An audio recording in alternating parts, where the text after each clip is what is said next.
Hello sports fans, perusers of the internet, random scrollers. I'm comedian and amateur back garden cricket player Nick Rabinowitz, and welcome to the reverse sweep of sports chat shows, Banter with the boys. It's episode 1. On each episode of the show, we dive into the sporting world with the finesse of a streaker dodging security shamelessly and with minimal coverage. We review the big sporting stories of the week and we conduct a no-holds-barred interview with a sporting great. Speaking of greatness, let's take a look at some of the great sporting highlights of the week. We'll start with the Betway SA20 Cricket Tournament. It's in full swing. It's Paarl Royals out there dominating the league. Parliamentarians, or whatever you call people from Paarl, haven't been prouder since Peter de Villiers won Movember. The Betway Catch 2 Million competition has proved that fielding isn't as easy as the pros make it look. South African spectators must be very healthy. Most of them look like they couldn't even catch COVID, let alone a ball. In other news, our new UFC middleweight champion of the world, South African Drikus Duplassie. Drikus is now the second most famous person from Welkom after Mark Shuttleworth. Sorry, Dean Algar. To win the country's heart, Drikus, unlike Shuttleworth, who had to go to space, Drikus just had to go to Canada to PK an American in the face. A lot. But Drikus is in shape, guys. Those abs have more ups and downs than Kwagga Smith's nose. I don't know what his diet plan is, maar one thing's for sure. Hey, eet nie, wat ons eet nie.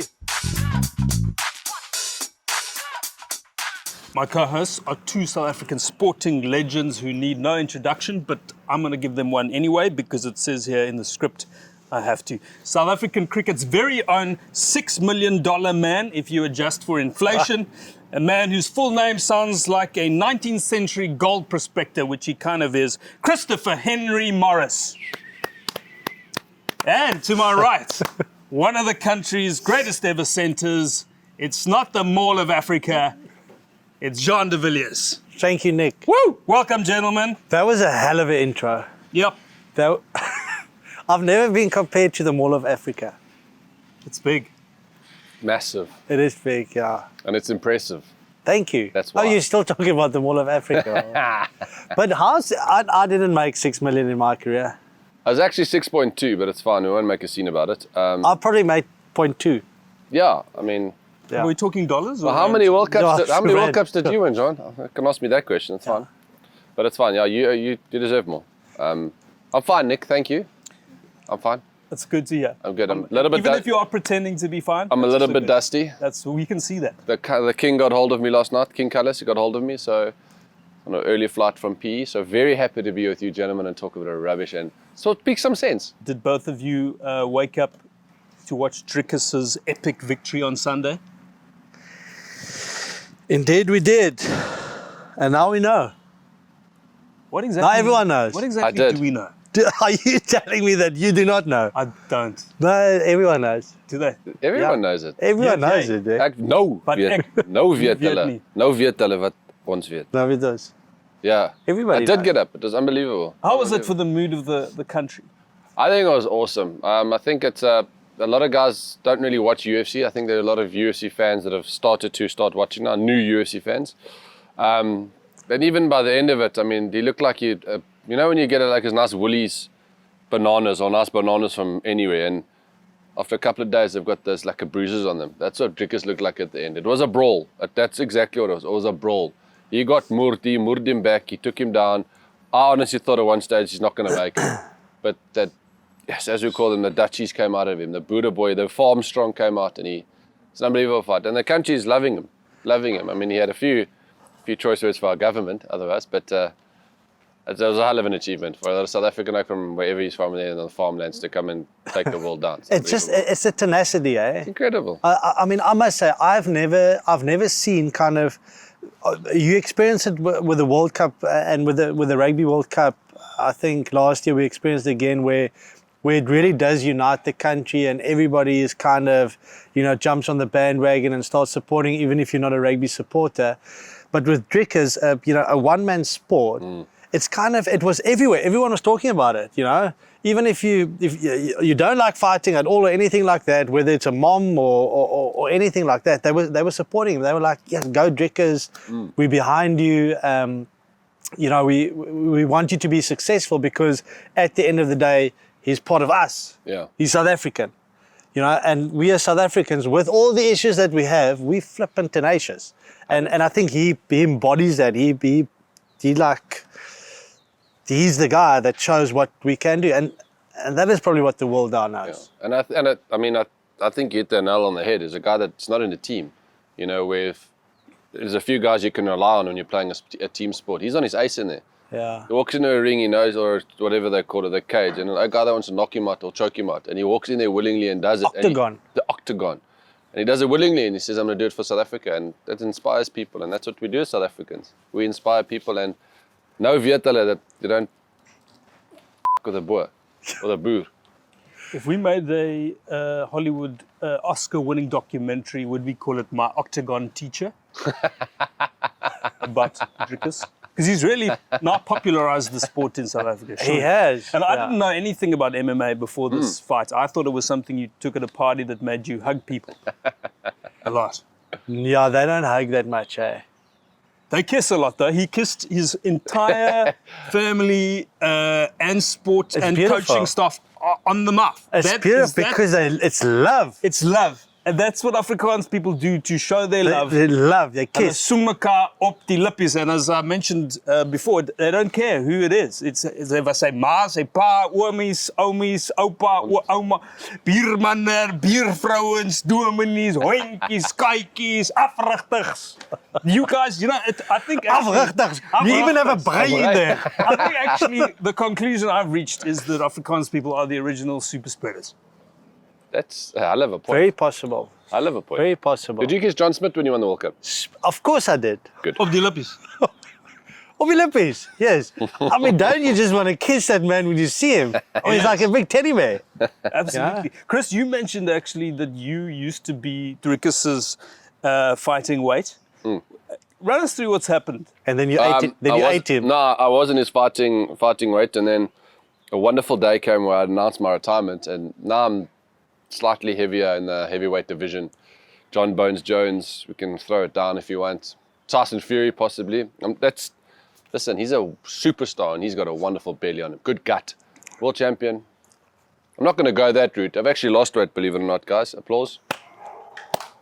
But yes. Yeah. But you seem I'm trying to put it back. With your body. So I think that may not be the last of the body shaming jokes that we send his way. No. Dig into those chips. How good are those chips, though? Even the dogs are barking at you. Furries. They outdo themselves every time when we've got chips. I've somehow got two. I know we've got a guest coming, but these are mine. Yeah. They're not for him. Will the guest be able to reach? That's a very high table. I don't know if he can get up there. He will not.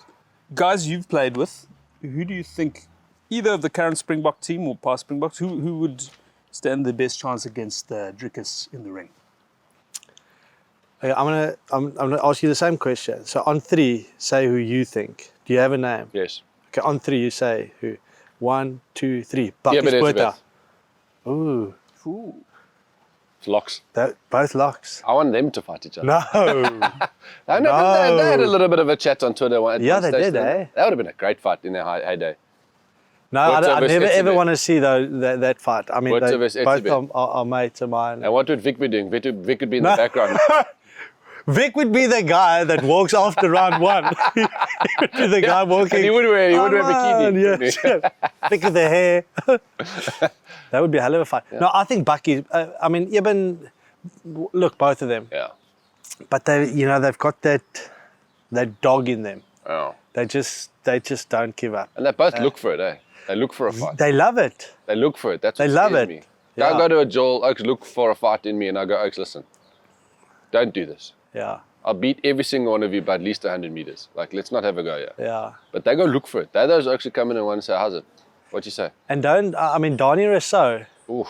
Don't discount that guy either. Did you ever land up in a fight? You have, surely.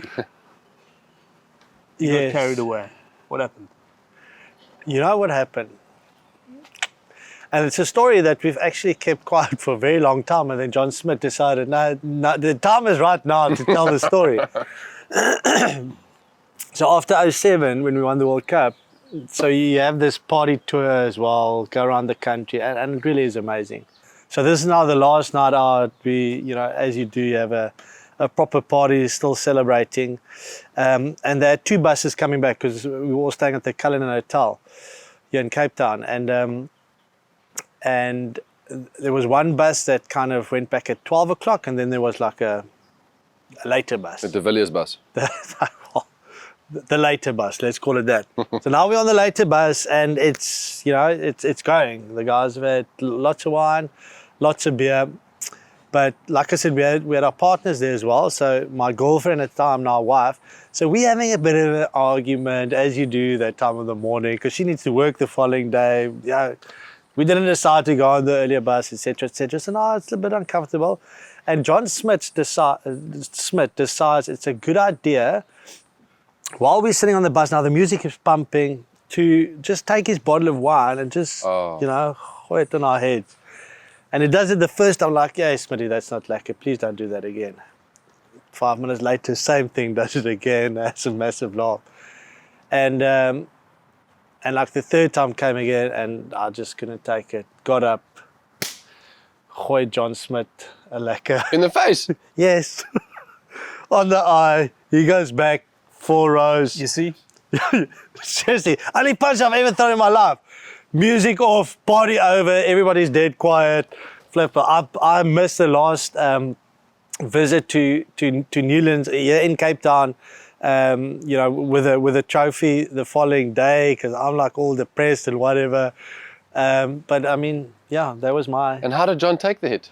No, well, obviously well, so he wakes up the following morning. He's like, gets to breakfast. He's like, jeepers, guys, I've got this.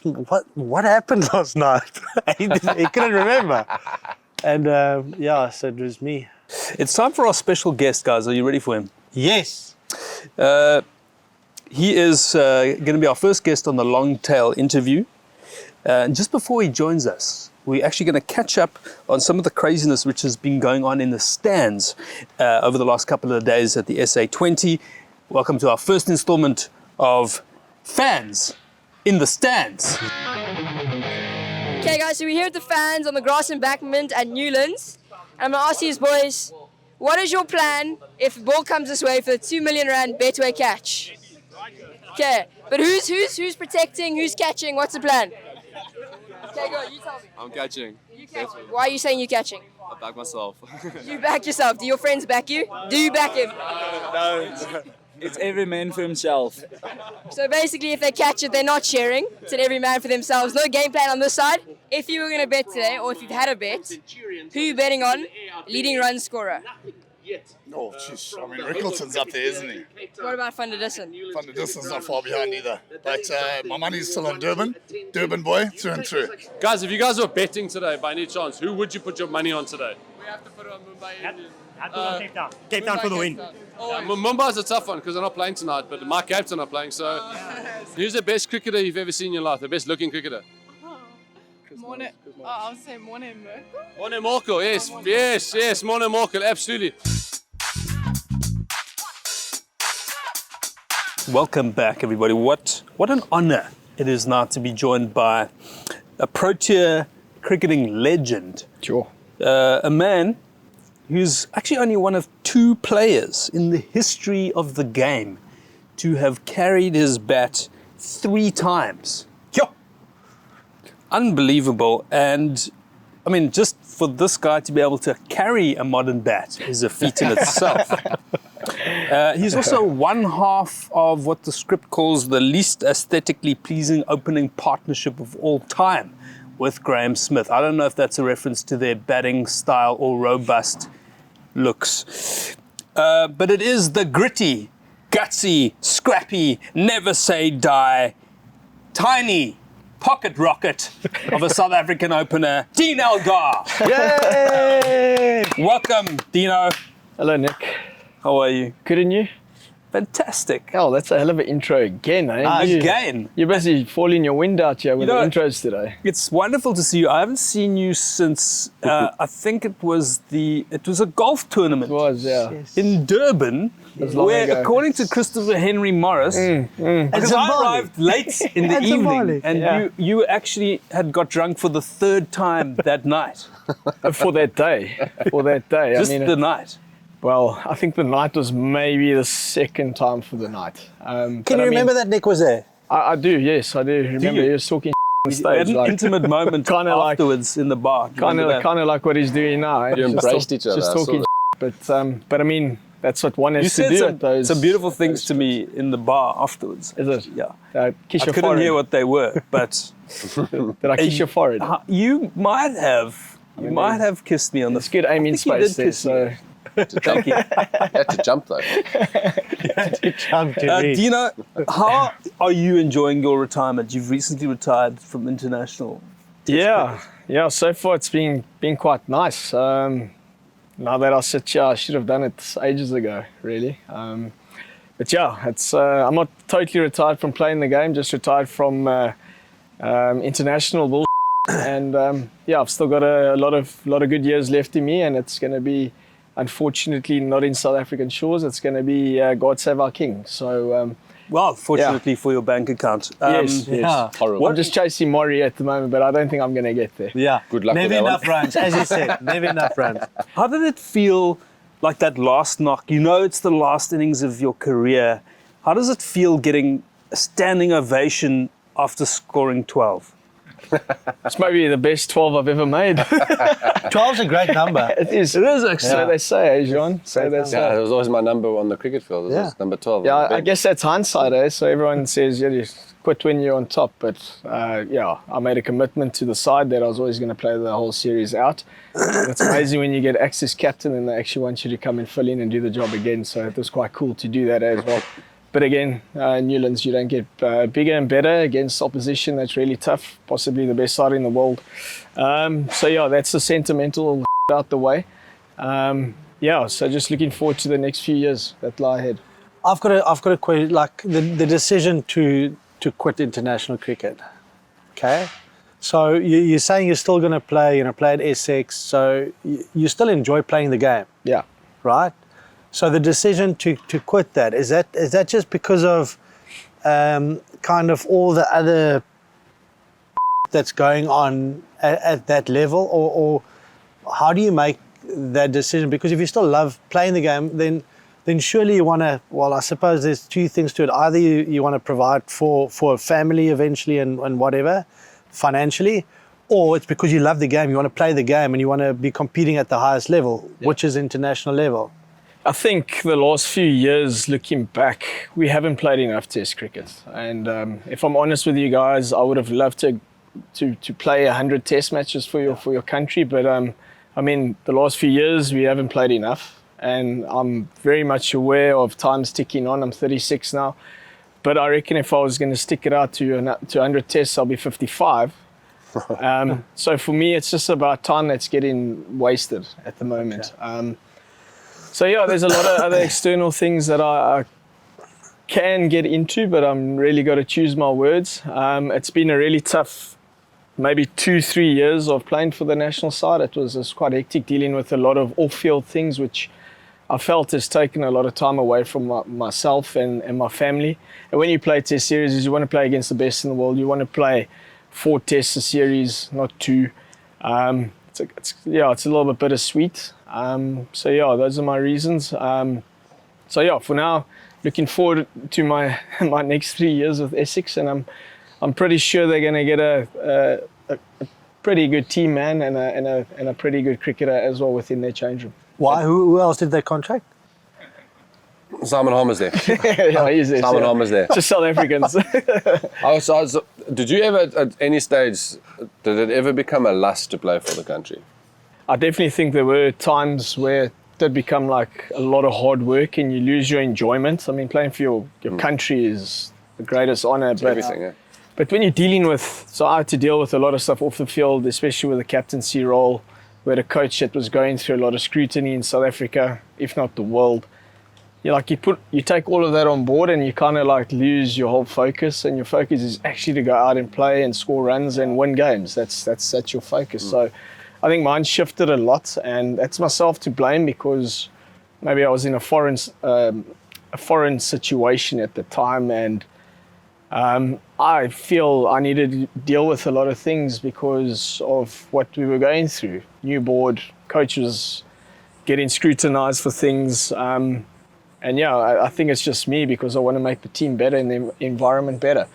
Yeah, and it's like, obviously I was in the same position as captain of the box as well, and I just feel once the focus is not rugby, or in your case cricket, once the focus becomes something else, that's when you lose it. That's where it doesn't become enjoyable anymore, because you only get there because of who the cricket that you're playing, because you're a hell of a good cricketer. And then that just, it messes with your mind as well, because you can't have your focus on the things that need to be focused on. And the one thing that I must mention is that's why I've got so much admiration for Sia as the Springbok captain. Okay, think everything, not just his life story, which is unbelievable, but everything that goes with it. He's become this worldly icon, but the way that he deals with it, you just don't see him ever, not being happy or not being able to deal, however uncomfortable that situation might be. He just deals with it, and how, I do not know. Yeah. But he really is incredible in terms of that. But I get 100% what you're saying. It's tough sometimes, and it never should be like that. Eh? The thing is, you actually you wipe the out of your eyes, and 2 years have gone by, and you're like, I've just wasted 2 years of energy. Yeah. I've got about 100,000 extra grey hairs on my head and my face, and it's like, why do you put yourself through that? Like because shrunk actually 10 centimeters. shrunk, a little bit. And you're just like, there's so much to this game, and the enjoyment is the most important, and winning with your teammates is the utmost. Not scoring runs and taking wickets. Winning with your teammates is the utmost. Dean, best player you ever played with? There's only one. And I only played with him for about a year, 18 months, and that was Callis. The king. One for the king. Have a sip for the king. I mean, One for the king. One for the king, surely. Can you drink water to the king? I think it's sacrilegious. Give us 2 fingers for the king. Jacques Callis for me was an absolute, and I think he changed guys' careers like Ep1 de Villiers, Amla, because they had first hand of watching how this guy operated as a 3-in-1 cricketer. Record like Tendulkar with a bat. The comparisons obviously with Zaire Khan with and he's got 300 catches in the grabbers, which is the worst place to field. And he doesn't even get got small hands. Yeah. We've got big hands, it's lekker, Dean. I'll catch you quickly, man. And yet he doesn't get a lot of credit for what he's done. Yeah. I mean, South Africans are very proud when it comes to not giving guys credit. They're like, no, actually, this guy's the best ever. Where the rest of the world, if he was Australian, he would have his face on every banknote. And we don't credit our own people. Yeah, 100%. Yeah, others do. No, I'm saying South Africans. South Africans don't give credit for when guys have been brilliant. Like, just say, hey, well done. Yeah. The rest of the world will. If you ask any other cricketer, they'll say to you, Callis is the best ever did. Yeah. Because he is. And it's spot on. Like in Australia, if you had a career like he had in Australia, you would have a statue outside of the Newlands. So yeah, Callis by far, in my opinion, just purely because of the demand that he had to do on the field. Yeah. And single-handedly had to bowling rock up every day. He demanded a lot last night, I'll be honest with you. Yeah, he's also one of those off the field as well. Yeah, he's pretty good at that as well. Very good. He's a silent assassin. He sneaks up on you and sits there and just drains your energy, but in a good way. The eyes talk. They do. The eyes are talking. What about you, Jean? Who's the best player you've ever played with on the cricket field? Skalkberger. You know that Skalk got a cricket contract out of school.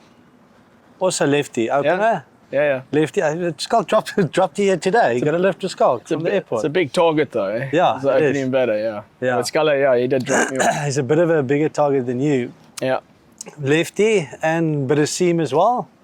Bowler. So batted left-handed, bowled right-handed. Moving on. Speaking of hands, Dean, How are your Do you hands? eat with both hands? Mine are brilliant. They haven't played cricket in When ages. last You did it? shaved your entire body at some point. For the I show?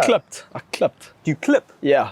Look like a In the gully? gorilla. You Sometimes have I don't a even trim. know why I want You to have be a with trim you. everywhere. It's just like, You know, sometimes when you're sweating on your couch, and you know it's hot out there in Pretoria. Eh? But you got to be Yeah. quite cautious of fires, though, don't you? Yeah, but we're not going to go there. That's for another day. That's not cricket. That's not cricket. mate. Let's go there. That's not cricket chat. As host, not cricket. as host, I'm assuming Nick would want to hear the story as the I host. feel like you're ganging up on me, Amor. No, I'm prompting you. no, I want difference. you, Say no we to want you to bullies. feel comfortable. Say no to bullying. If you don't want to do it, don't do it. But that's not how I know you.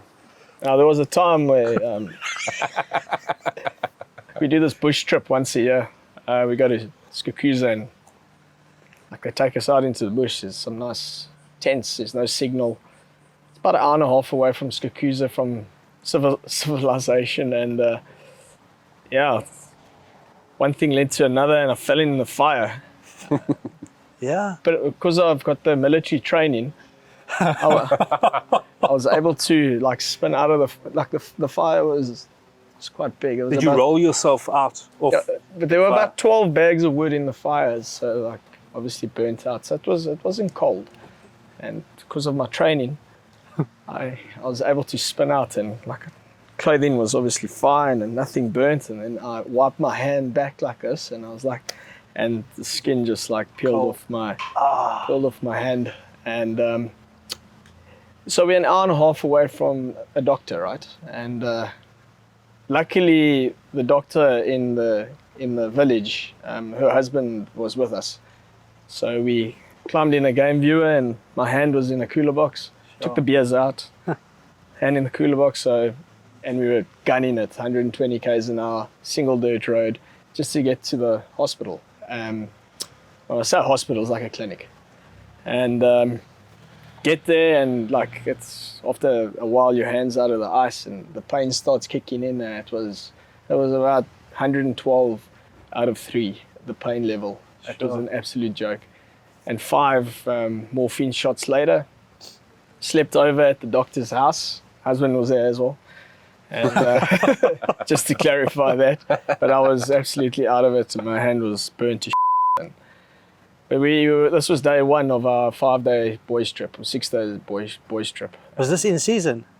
It was, yeah. And then he played a game against India and scored a century. Well, actually, that make leads it me up. to my next 4 question. years later. Have you ever had to fight fire with Kohli or Ashwin? Let's go there. All the time. Tell us. Oh gosh, I can't remember what was that year. You went there. I was there. I was watching from the bench. Yeah, what year was that? When he abused the... No. My first Kohli encounter. Was it in India? Yeah. No, I wasn't that one where we only played I didn't 2-day play test. test cricket. Because those wickets were a joke. It's like playing on that surface there. And I came into bat and I was actually like holding my own against Ashwin and what's his name? Jadeja. Yeah. And Kohli, he like spat at me. Oh, that's And nice. I said to him, if you do that, I'll you with this bat. I said, Yes. You spit at Did me. he understand that word? Yes, he did. He went. Because De Villiers was De his Villiers. teammate at Oh, RCB, so he understood. And I said, if you do that, on this field, I'll absolutely knock you out. Anyway, so realized that De Villiers found out what he did, and he went up to him and said, "Bud, why are you spitting at my teammate, bud? Like seriously, that's not on." And 2 years later, playing South Africa, and he calls me aside. He said, "Listen, can we go have a drink at the end of the series? I want to just apologize for my actions." This is like 2-3 years later. And I was like, "Bud, seriously, But is this not the start of the series? this is it." We got 7 weeks. We had 73 days actually. And he says, can we go have a drink at the end? 2 years later in South Africa, we play them. Okay. And he says he needs to apologize for what he did 2-3 years prior to this. So we had a drink. Punchline is we drank till 3 in the morning. This is when he used to drink. Now he's obviously converted a bit. So yeah, long story short, that was my first encounter with Virat. And, The punchline wasn't delivered that well. No, that wasn't the punch. But You're usually pretty good at that. Oh, Yeah. he's back. But at least Tesla. First beer, yes, sir. Fantastic. Thank you, sir. But how sweet? Let me just. How would you wait a have second. liked me to have ended that, Nick? No, I think it's come in- great. You still have another. I'm going to give you another opportunity because How sweet was it to then end your career playing against both of those guys, right? Ashwin and Kohli, particularly at Centurion. I mean, was it beautiful? Awesome. Is that a better closing punchline? Is that better? That's great. I can do. Yeah. We're going to take a short break to look at part 2 of Fans in the Stands. We'll be right back. Don't go anywhere. Who do you is going to be the leading wicket taker today? Probably Rabada. I think the only bowler I know is Rabada, so Rabada. Very, very cricket educated there. Should I just stick this side? But we haven't heard anyone say Sam Curran. Like, why do you think Sam Curran isn't a leading wicket taker? Don't like his style. You don't like him or like his style? No, I don't like his style. It's not SA, so. Fair enough. Keep it in the country. Keep it in the country. Very special guest. We've got Will Lindley, very good singer in South Africa, famous singer. I wouldn't say that. Been all over the world. Now I've watched your life, bro. You're good. Don't worry about it. All right. Well, first time at the cricket?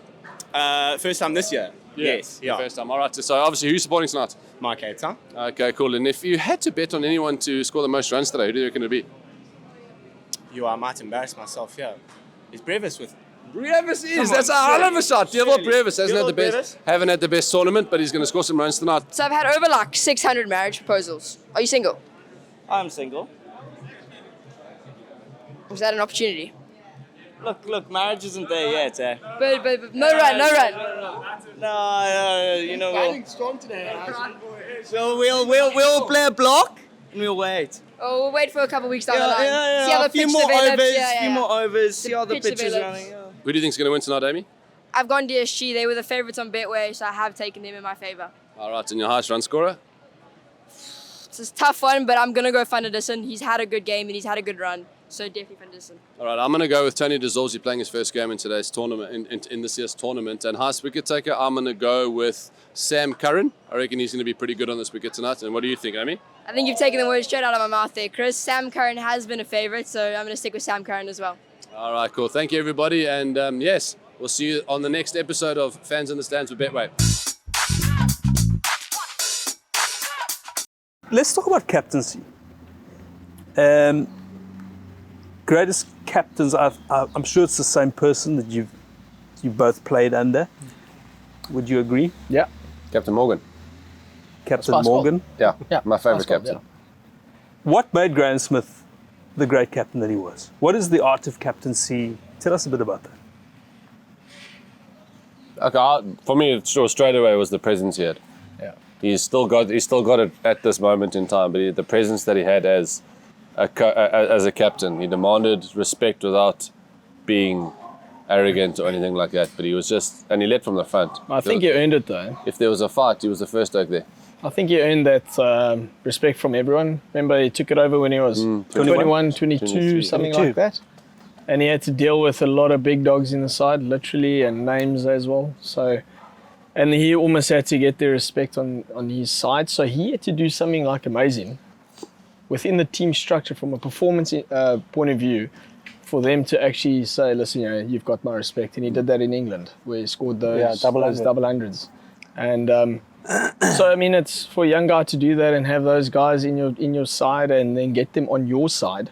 Because that's the thing, he was most probably playing for South Africa, but the guys weren't playing for him yet. And that's like I think that's a defining moment for a captain, is the minute you get everyone on your side, from a respect point of view, I think then you're going to win most battles, which he had to work his arse off, and he had a lot of fights with guys building up to that.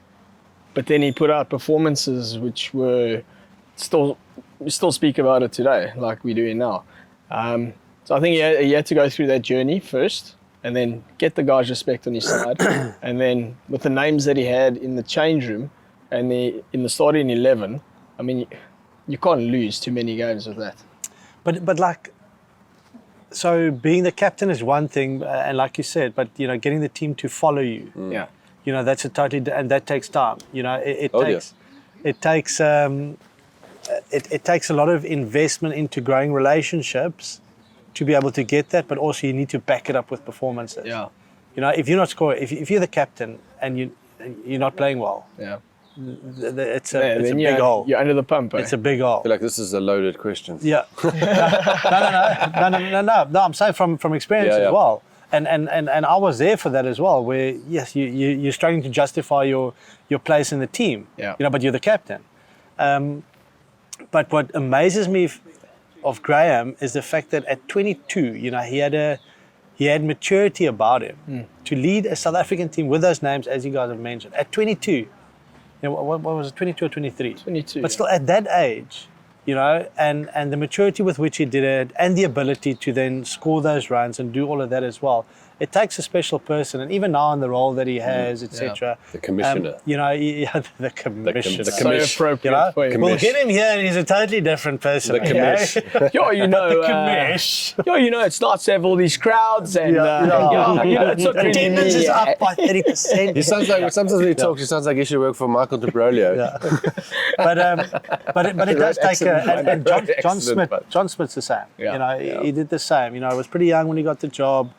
Took the team from being ranked 6th in the world to winning the World Cup 4 years later. Yeah. And to be able to do it over a long period of time, and have success throughout that period, it takes special captains, and those are certainly two guys that.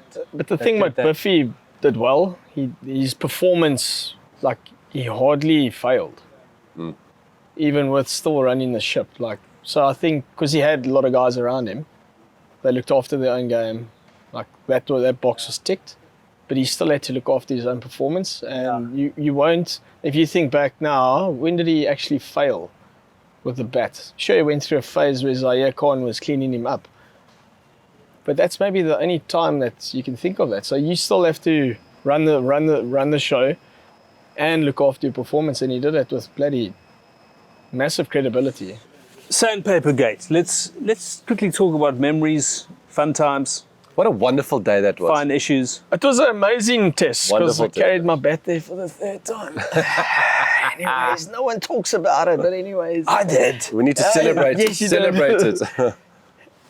What do you want to know? What happened again?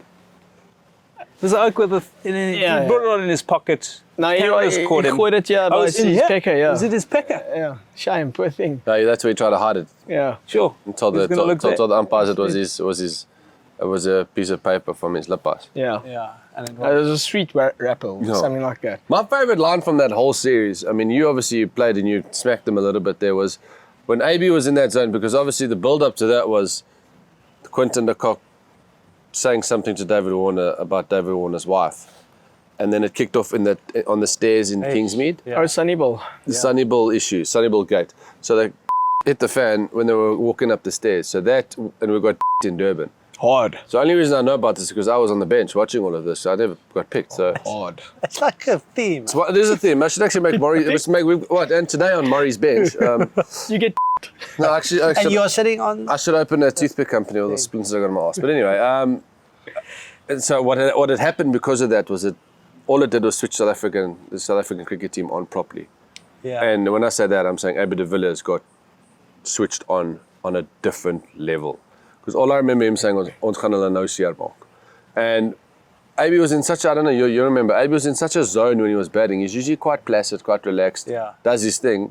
But that specific test, he was in such a zone. I mean, his second ball he faced, no, it was in Cape Town. We beat them in PE. Then when we got to, remember they were talking PE, then we got them in Cape Town. And that's we when beat them in Sandpaper, PE. 4 days. Yeah, that's when Sandpaper Gate happened in Cape Town. And when it happened, Cameron Bancroft, obviously it happened, and AB was batting with Aiden Markram. And Aiden tells the story beautifully, but I'm going to try to tell it better.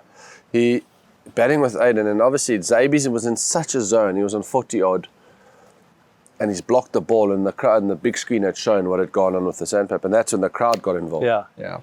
And AB didn't hear a thing. He was just so focused on Australians up because they were abusing him, and he just walked straight at them with those eyes focused on you. And eventually, Aiden's walked down the wicket and he's gone, "Abbas, something's gone on here." And he says, "That's fine." He says, "No, something's going on here." He says, "What do you mean?"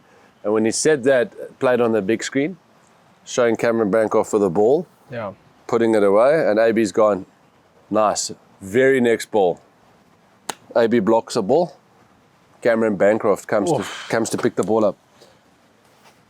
And he said, Abies looked at him and gone, hey, Leave that ball. Cameron, hey. And he says he sheepishly made eye contact and looked up at him, and Abies gone, you're now, mate. And that was the end of the test match because then they hurt them. Yeah, But, I mean, you still That's hectic, Steve Smith's guys. eyes, eh? No, it was hectic. Glass. The next day, so after that, so obviously everything comes out. Australia's still waking up to the fact of what's happened. Yeah, the Prime Minister gets involved, and it's was ugly. it was just so. I actually felt sorry for them, really. Oh. Yeah. I did, because I felt sorry for Cameron because he was at the end of the like day, a he was like a scapegoat, scapegoat in the whole story. I think they were so desperate to win that they were willing to actually get caught, but still trying to win. Which, like, we know as South Africans, geez, like, we'll do most things to try and win. We're like, that's our passion, that's our culture. Their cultures are very similar. And but I really felt sorry for the players, especially what happened after that. Yeah. God, it was like, Because he never recovered. The other two did. yeah, but like watching Steve Smith being escorted out of the airport with 50 cops around him. I mean, you didn't rape someone, you didn't kill someone. Like, I mean, but in Australia's terms, this was like. But that wasn't South huge. African press, though. That was all Australian It was press Australia at the airport pressure that had flown. coming this way. That coming this way, that had brought all their cameras out. Yeah. So it wasn't our guys. Maury, as a bowler, do you know that's going on? If you're swinging it, Yeah. because you know. Well, there's ways and means of doing it. There's they want to call it the legal way, and there's a illegal way. And I can honestly say in my career, I never ever tried to scratch a ball, bite a ball. Yeah. I never ever. I was a firm believer in if you can shine a ball in the right manner. Yeah. And you can take care of the one side properly, and the other side you don't. You leave alone. You can get the ball to do it naturally. However, the Aussies were doing it within like 15 overs. Yeah. And that's impossible to do the cricket ball. It is impossible to do. So, yes, there are. I can name a few names that have pushed the limits. There's a former wicketkeeper that I will not mention, who was fielding for some reason at mid-off, and at one stage I looked at him and he had a little red piece of leather in his mouth that he had bitten off the ball. Sure. That's So angry. it definitely happens. It happens. That's a South African guy. Yes, but it happens. But you do know about it. But I was always a firm believer on you guys can do what you want. I'm not going to do it. Let's go into the quick fire round to end off this wonderful interview with Dean Elgar. It's been incredible. And Jean de Villiers and Yeah. Chris Morris. Yeah, And Nick. thanks. Dean, best you've ever faced? Best bowler you've ever faced? Anywhere? I'm going to go local and Dale. Dale Steyn. Nice. Dale Benkenstein. Who is the Some of worst bowler you faced in international cricket? Chris Morris. Best teammate on the Joel? It's a toughie. We all said there's one oak who's got the biggest tank. He knows it. He knows him as well. Simon. No, Not Simon. same surname. Benjamin. Villiers. Abraham Benjamin. Oh, no, that's different. Yeah. That's a I thought you were hazard. talking about like current or for like. Anyone? No, De Villiers, eh? No, De Really? Villiers, yeah. De Villiers? Wow. Oh. We've had some Goes, eh? absolute barbaric nights. What's been one of the messiest? We beat Australia in PE, Yes? and yes, we St. Francis. it was that very test, and we went out to the casino. What's it called? The The boardwalk. Boardwalk Casino at like 2:00 in the morning, and we walked into the privé, and Andrew Simons was there, but he was like the later Andrew Simons, Yeah, and sure. he was like upside down, and he saw us and we were chatting, and Abby and I used to play with each other, like we used to hit each other like this, and like hit each other in the ribs. And Andrew Simons saw a great opportunity to give me a PK for nothing, and he just smacked me. And I looked at him, and I looked at AB, and AB said to me, "Oh no, don't do this." And I like went forward, and AB pulled me back. So yeah, De Villiers, we've had some really good times. Andrew Simons, you bastard. Yeah. That's the one. You f***ing bastard.